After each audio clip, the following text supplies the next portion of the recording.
Kanalımıza hoş geldingizler. Бүгүнкү бейне материалда карастырылатын негизги такырып кандай? Биржа такырыбы. Трейдингке эң алды менен биржа тандоо табыстын көзү болуп саналат.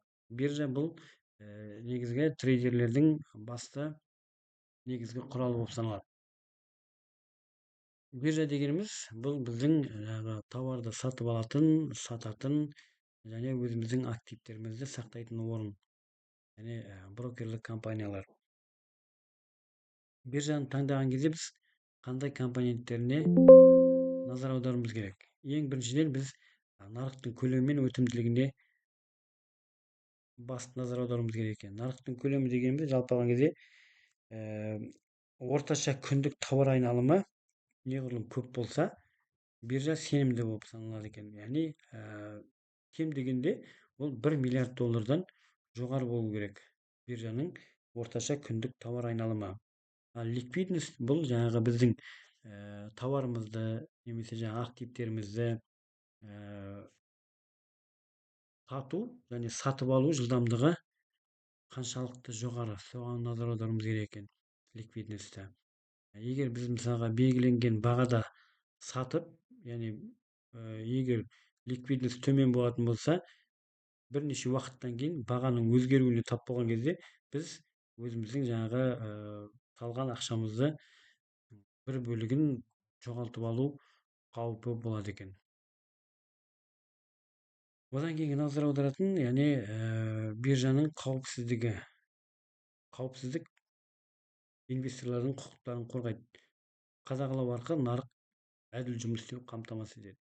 Бұл жерде биржа қаншалықты қорғалған, яғни биржаға біздің салған ақшамыз қаншалықты қорғалған, соған назар аударуымыз керек. Яғни екі факторлық қорғаныс бар ма, соны білуіміз керек екен биржада. Және назар аударатын бұл жаңағы жұмыс жасаудың ұзақтылығы. Биржа қаншалықты жұмыс жасап келе жатыр, яғни 1 жыл ма, 5 жыл ма, соны қарастыруымыз керек екен. Яғни егер 3 жылдан жоғары жасап келе жатқан биржа болатын болса, онда оны сенімді биржа деп қарастыруға болады. Тағы бір назар аударатын ол транзакциялық шығындар. Яғни біз ақшаны салған кезде, алған кезде комиссияның мөлшері қандай, яғни төмен комиссия кірісті арттырады дегенді білуіміз керек. Яғни комиссияға биржаның ұстайтын комиссиясына да назар аударуымыз керек. Инвестициялық негізгі мақсатта бұл жаңа қаржылық тәуелсіздік. Яғни біз кез келген валютамен биржаға ақшаны сала алуымыз керек, кез келген валютамен ақшаны шығара алуымыз керек. Яғни қарастырылатын регионалдық тәуелсіздік.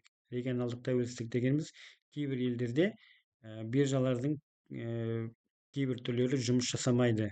Вот соған да назар аударуымыз керек. Біз өйткені кейбір елдерде жұмыс жасаған кезде сол елдің валюталарымен де жұмыс жасауымыз мүмкін. Соны назарда ұстауымыз керек. Яғни капиталдың өсуіне ең ықпал ететін мәселелер осы. Қорытындылай келген кезде биржаны таңдау маңызды шешім. Нарық көлемі, қаржыны реттеу, шығындарды қадағалау негізгі орында болуы керек. Компанияның есебін талдап, инвестициялық мақсаттарға жетуге болады.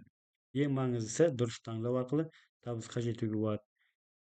Әрине, әркімнің таңдауы өз еркінде, бірақ негізінен осындай биржаны таңдаған кезде алға жұмыс жасау үшін біз осындай компоненттеріне, критерийларына биржаның назар аударуымыз керек екен.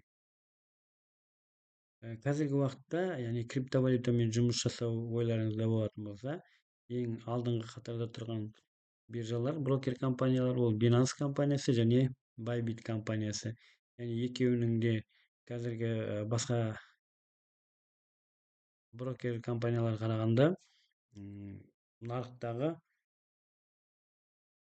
товар айналымы ең жоғары болып саналады. Және бұлардың қорғаныстарда екі факторлы қорғаныспен қорғалған, және жаңағы ликвидностьта басқаларға қарағанда жоғары. Кез келген уақытта біз кез келген валютамен активтерімізді енгізіп, кез келген уақытта шығара алады екенбіз.